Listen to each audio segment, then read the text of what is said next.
গতকালকের ভিডিওতে আমি শেয়ার করছি যে আমার বাসায় হচ্ছে ক্যামেরা লাগাইতেছে। তো আমাকে একটা আপু কমেন্ট করছে ওখানে যে আপু তোমার বাসায় যেহেতু সিসি ক্যামেরা লাগাচ্ছে এখন, তো তুমি তোমার ম্যাডামদের ঈদের শপিং জামা কাপড় এগুলো এখন থেকে কি আর দেখাতে পারবা না? ঘরের কাজকর্ম কি দেখাইতে পারবা না? তো এই কমেন্ট করছে। তো এখন আমি আপুকে কমেন্টের উত্তরটা দিচ্ছি।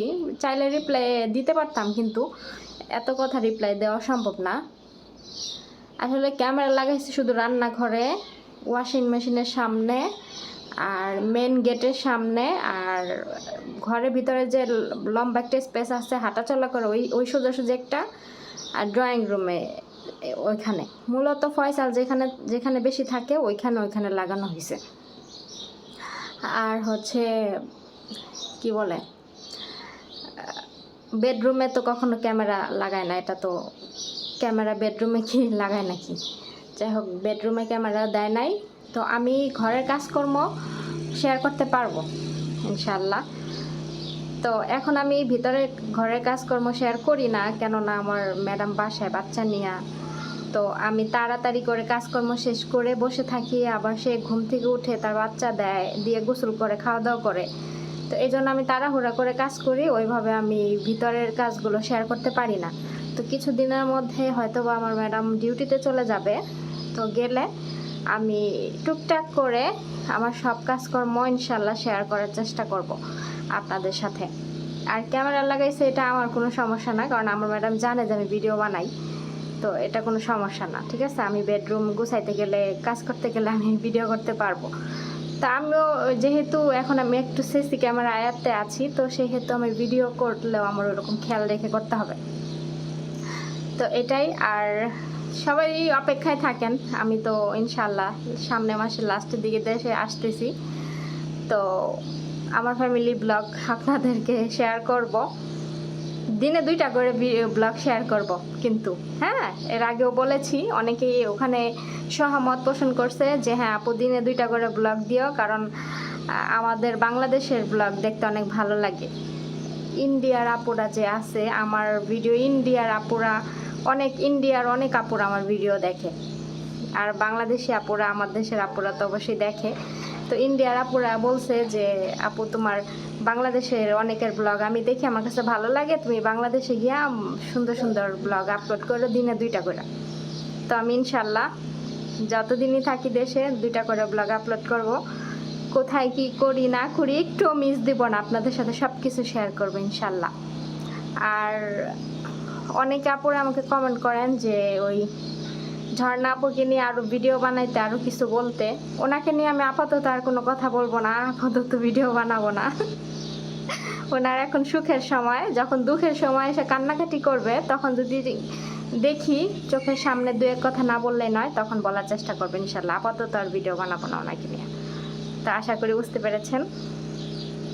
আজকে আমি ডাল রান্না করব, মসুরির ডাল। তো আমার কপিল আজকে হচ্ছে তার অফিসে ডাল রান্না করে নিয়ে যাব, ওখানে তার বন্ধুদের সাথে যে কলিগরা আছে তার একসাথে নাস্তা করবে। এই জন্য আমাকে আরও 2 দিন আগে বলে রাখছে যে আমাকে রবিবারে ডাল রান্না করে দেওয়ার জন্য। তো গতকালকে ডাল নিয়ে আসছে, আমি এই ডাল 1 ঘন্টা ভিজায় রাখছিলাম। ভিজায় রাখার পরে ফ্রিজে রেখে দিয়েছিলাম। তো সকালবেলায় যে ও ম্যাডামের মেয়েদেরকে চুল টুল বাইন্ধা দিয়া ওদেরকে স্কুলে পাঠাই দিয়ে আমি আগে রান্নাঘরে আসছি ডাল রান্না করার জন্য। ডাল রান্না করে তারপর আমি ঘরে কাজকর্ম করব। আমি 1 কেজি ডাল নিয়ে আসছিল 1 প্যাকেট ধরে, তো আমি সম্পূর্ণ ডালই ভিজায় রাখছিলাম আর সবগুলাই রান্না করব, এই জন্য বেশি করে পেঁয়াজ কেটে নিচ্ছি। তো আমাকে আমার কপিলে জিজ্ঞাসা করছিল যে কি ডাল নিয়ে আসবো, বুটের ডাল নাকি এই মশারির ডাল? তো আমি বলছি যে বুটের ডাল হয়তো ভালো হবে। তো উনি বলে যে না, বুটের ডাল না, আমি ওমানি ডাল নিয়ে আসবো, মানে এই মসুরির ডালকে। এখানে আমি তেল দিছি, তেলের মধ্যে আমি হচ্ছে জিরা ফোড়নে দিয়ে তারপরে পেঁয়াজ, তেজপাতা, গরম মশলা, এলাচ, দারচিনি আমি সব কিছু অল্প অল্প দিছি। আর এই যে ডাল আমি ধুইয়া সুন্দর মতো দেখেন ছাঁকনিতে ঝরা দিয়ে রাখছি। এখানে পুরো 1 কেজি ডাল আছে।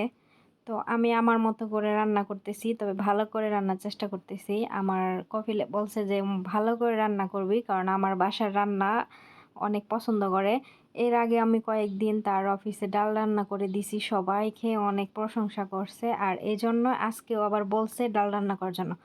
দেখেন, আমরা বাংলাদেশিরা এই আরবিদের বাসায় কাজ করি, আমরা হচ্ছে আমাদের কোনো ভুল ত্রুটি পাইলে ওরা আমাদেরকে এক বিন্দু ছাড়ে না, অথচ আমাদের রান্না তাদের বন্ধু বান্ধব মানে পুরা স্কুল সহ প্রশংসা করে, বুঝেন।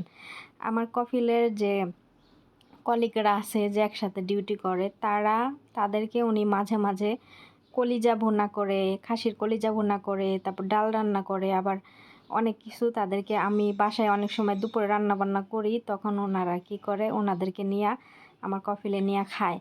তো এই জিনিসগুলো তারা খেয়ে আমার রান্না বান্না অনেক প্রশংসা করে। আবার রমজান মাসে আমি অনেক কিছু রান্না করে করে দিতাম, তো খেয়ে খেয়ে তারা অনেক প্রশংসা করে।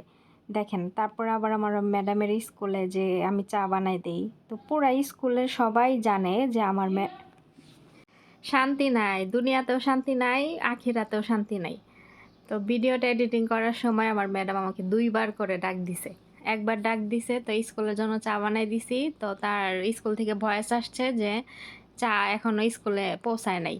তো আমার ম্যাডামের জন্য মনে করছে যে চা নিতে কেউ আসে নাই, পর আমাকে ডাক দিছে। আমি বলছি না, চা তো নিয়ে গেছে, 7:30টার সময় সে নিয়ে গেছে। তো বলতেছে ও আচ্ছা, যে চা নিয়ে গেছে সে মনে স্কুলে যাইতে দেরি করতেছে, এর জন্য ওনারা মেসেজ দিছে যে এখনও স্কুলে চা পৌঁছায় নাই। যাই হোক, আবার দ্বিতীয়বার ডাক দিছে, ম্যাডাম নাস্তা করতেছে, ওই বাচ্চা কান্না করতেছে, এর জন্য ওরে কোলে দিল। তো যাই হোক, এখন আমি রুমে আসলাম, নাস্তা করলাম, আবার ভয়েসটা রেকর্ডিং করতেছি। তো এখানে আমি ডাল এর জন্য অল্প অল্প সব ধরনের মশলা আমি নিছি, তারপর ভালো মতো কষাই দিছি। আচ্ছা, আপনারা থাম্বনেল দেখে হয়তোবা বুঝতে পেরেছেন যে আমি হয়তোবা থাম্বনেলে দিয়েছি যে রান্না করি আমি আর প্রশংসা পাই আমার ম্যাডাম।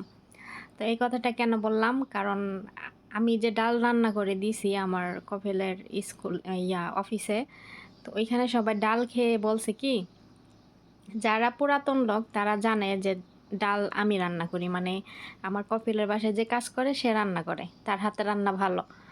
আর যারা নতুন তারা হয়তো বা জানে না, এই জন্য তারা ডাল খেয়ে নাকি কমেন্ট করছে, মানে বলছে আমার কফিলকে যে ডাল আমার ম্যাডাম রান্না করছে কিনা। তো ওনাকে বলছে যে আমার ম্যাডাম ডাল রান্না করছে কিনা, তো কফিলে বলছে যে না, ম্যাডাম রান্না করে নাই, আমার বাসায় যে কাজ করে ও রান্না করছে। ওরা কখনো কিন্তু আরবিতে কাজের মানুষকে কিন্তু শাগালা বলে, তো ওরা কখনো আমাকে শাগালা বলে না, ঠিক আছে। আমার ম্যাডামের মেয়েরা প্রথম প্রথম যখন আমি আসছি তখন ওরা আমাকে 2-1বার বলছিল, পরে আমার ম্যাডামের হাজব্যান্ড উনি ধমক দিছে যে না, এইভাবে ডাকবি না, ওর নাম ধরে ডাকবি, শাগালা এগুলা বলবি না, ও হচ্ছে আমাদের একটা ফ্যামিলির মতো, ঠিক আছে। তো তারপর থেকে আমাকে আর এই শাগালা শাগালা কেউ বলে না, ঠিক আছে। তো যেখানেই যাক, মানে এই যে অফিসে ডাল রান্না করে দিয়েছি, তারা জিজ্ঞাসা করছে যে না, কে রান্না করছে, ম্যাডাম রান্না করছে কিনা। পরে আমার কফিলে বলছে যে না, ম্যাডাম রান্না করে নাই, রান্না করছে নাসিমা। আপনারা হয়তোবা এই নাসিমা নামটা শুনে অনেকেই হয়তোবা বলতে পারেন যে এই নামটা কেন। তো আমার যে পাসপোর্ট আছে ওই পাসপোর্টে কিন্তু আমার এই নাসিমা নামই দেওয়া, তো পাসপোর্টে যে নাম দেওয়া থাকবে তো সেই নামেই ওরা আমাকে ডাকবে, ঠিক আছে। তো মানুষের 2-3টা নাম কিন্তু এমনিতেও থাকে। তো যাই হোক, উনি বলছে যে আমি রান্না করছি, তো সবাই অনেক খেয়ে প্রশংসা করছে। একটা বাসার থেকে খাবার নিয়ে যাওয়া মানে সবার কাছে প্রশংসা, মানে ওই বাসার সবারই প্রশংসা পাওয়া, যে না এই বাসার ভালো, সব কিছু ভালো, হয়তো বা রান্না বান্না অনেক সুন্দর, একটা প্রশংসা, ঠিক আছে। আপনার বাসায় যদি কেউ দাওয়াত খেয়ে এসে যদি দেখে যে অনেক ভালো ভালো রান্না, মজাদার রান্না খেয়ে যায়, তখন কিন্তু তারা গিয়ে প্রশংসা করবে যেন ওই বাসার খাবারগুলো অনেক ভালো পরিপাটি, তাই না। তো ওই রকমই, যেমন আমার ম্যাডাম স্কুলে চা নিয়ে যায়, সারা স্কুলের মানুষ আমার নাম জানে, এমনকি প্রশংসা পায় পায় স্কুলের চা। দেখেন, এখন ডিউটি নাই, সে ডিউটি করে না, তারপরেও তারা চা খাওয়ার জন্য বায়না ধরে। আমি এই নিয়ে 4বার করে স্কুলে চা বানাই দিলাম আমার ম্যাডামের এই ছুটি অবস্থায়, বানাই বানাই দিয়ে দিয়ে সে নিয়ে যায়। তো এটা কিন্তু তার জন্য একটা বড় অ্যাচিভমেন্ট, এমনকি একটা হচ্ছে প্রশংসা, যে তার বাসার, আমার ম্যাডামের বাসার চা অনেক বেশি মজা সবার থেকে। এটা কিন্তু একটা প্রশংসার বিষয়, তাই না। তো আমি এই জন্যই থাম্বনেল দিয়েছি যে রান্না করি আমি আর প্রশংসা পায় আমার ম্যাডাম। তো রান্না ঠিকই আমি করি, কিন্তু প্রশংসা তো উনিই পায়, তাই না, উনি পায়, ওনারা পায়, আমার ম্যাডামের হাজব্যান্ডও প্রশংসা পাইছে, আবার উনিও পাইছে। তো আমার কাজকর্ম দেখে এই জন্য আমার ম্যাডামে মানে সিদ্ধান্ত নিছে যে আমি চলে গেলে আর মানে অন্য কোনো আফ্রিকা, ফিলিপিন, অন্য কোনো দেশের লোকজন আনবে না। ঠিক আছে? সে বাংলাদেশী লোকজন নিয়ে আসবে। এখন বাংলাদেশী লোকজনের হাতের রান্না, বাংলাদেশী মানুষ মেয়েরা কাজের জন্য পারফেক্ট। কাজ-কাম ভালো পারে, এমনকি মুখে, মুখে তর্ক করে না। তারপরে আমি যে বাসায় কাজ করি একদম নীরবতার সাথে কাজ করি। আমি কথা খুবই কম বলি, একদম নীরবতার সাথে আমি আমার কাজ করে আমি আমার রুমে বসে আছি। এই যে সকাল থেকে কাজ করলাম, তো কাজ শেষ করে এখন আমি আমার রুমে বসে আছি নাস্তা করে। তারপর আবার যখন রান্না-বান্নার সময় হবে আমি গিয়ে চুপচাপ রান্না করে আবার রুমে চলে আসবো। তো এরকম। আমি অনেক বেশি যে ম্যাডামের সাথে গিরগির করা, কথা বলা, এটা ওইটা বলা, এগুলো আমি কখনোই বলি নাই 10 বছরে। ঠিক আছে? তো আমার ইগুলা অন্যরকম। আর গতকালে যে ভিডিওটা ক্যামেরার ভিডিও নিয়ে আপলোড করছি, অনেকেই অনেক আপুরা অনেক সুন্দর, সুন্দর কমেন্ট করছেন। তো এখান থেকে আমি কিছু, কিছু আপুদের কমেন্টের এগুলো আমাকে রিপ্লাই দিব আমি। তো আমি একটা ভিডিওর মাধ্যমে আমি ইন ডিটেইলসে সবকিছু শেয়ার করব। ঠিক আছে? আপনাদের কাছে। তো নিজেরও কিছু কথা আপনাদের সাথে শেয়ার করব। তো ওই ভিডিওটার অপেক্ষায় থাকেন আপুরা। তো এখানে আমি ওই যে ডালের এখানে তো ডাল ঘুটনি নাই, আর একদম মিহিন করতে না করছে ডাল, একটা আনাম-আনাম থাকবে। ভুনা, ভুনা ডাল যেভাবে করে না ওরকম, মানে একদম মানে যাতে ডালটা গলে না যায় এরকম। তো আমি এরকম একটু ঘুরায়, ঘুরায় দিচ্ছিলাম যাতে করে ডালটা সুন্দর হয়। তো দেখেন আবার একদম যে পাতলা ডাল ওইরকমও রান্না করতে না করছে, কারণ ওনারা রুটি দিয়ে খাবে, এত পাতলা ভালো হবে না। তো এইজন্য আমি একটু মানে ঘন, ঘন করে রান্না করছি। মানে ভুনা ডাল যেভাবে রান্না করে মোট কথা আমি সেভাবে রান্না করছি। তো কিছু আস্ত কাঁচামরিচও দিছি, কারণ অনেকে আবার ঝাল খেতে পছন্দ করে। একটু কাঁচামরিচ ডলা দিয়ে খেলে ভালো লাগবে। তো এই দেখেন আমার ডাল কিন্তু রান্না করা শেষ। এখন আমি হটপটে বেড়ে দিচ্ছি। এই হটপটে করে এই ডালটা নিয়ে যাবে আমার কফিলে। তো আমি হটপটে যে বেড়ে দিচ্ছি, পুরা একটা হটপট ভরে গেছিল এই ডাল দিয়ে। আর আমি ডাল অল্প একটু রাখছিলাম, আমার খুব ডাল দিয়ে এই ডালটা রান্না দেখে আমার এই ডাল দিয়ে হচ্ছে ভাত দিয়ে খাইতে ইচ্ছা করছিল। এখন সকালবেলা ভাত তো নাই, তো দুপুরের জন্য অপেক্ষা করতে হবে। দুপুরে ভাত রান্না করব, তারপরে এই ডাল দিয়ে আমি খাবো। মানে আমার মানে অনেক দিন ধরে আমি ডাল খাই না। আমাদের দেশে কত রকমের খাবার আছে, আল্লাহ মাবুদ! এইসব খাবার এই দেশে তো আমরা জীবনেও পাইও না। ওরা যা, যা খায় তাই, তাই খেতে হয়। ঠিক আছে? তো আমি পরে ডাল আমার জন্য হটপটে রেখে দিছিলাম। ওই ডাল দিয়ে আমি পরে দুপুরে অনেকগুলা ভাত খাইছি। আমারও সমস্যা কি যে একটু ভালো মতো নিজের জন্য কিছু আলাদা রান্না করলে না আমার ওইদিন ভাত খাওয়া একটু বেশি হয়ে যায়। আর আমি শুকাইতে চাই, আমি মোটা হয়ে গেছি ইদানিং। আমি শুকাইতে চাই। তো এজন্য ভাবছি আর নিজের জন্য কিছু রান্না করব না। এখন দেশে যাওয়ার আগ পর্যন্ত একটু ডায়েটে চলবো, তারপরে শুকায় যাব। কিন্তু সমস্যা হলো কি, আমার মা আমাকে বলে কি, শুকনা মানুষ ভালো না। এত শুকনা মেয়েরা ভালো না। একটু মেয়েরা একটু স্বাস্থ্য-মস্ত থাকবে, দেখতে সুন্দর লাগবে। এটা বলে আমার মা। আবার আমার ম্যাডামও বলে। এর আগে আমি ডায়েট করে শুকাইছিলাম না?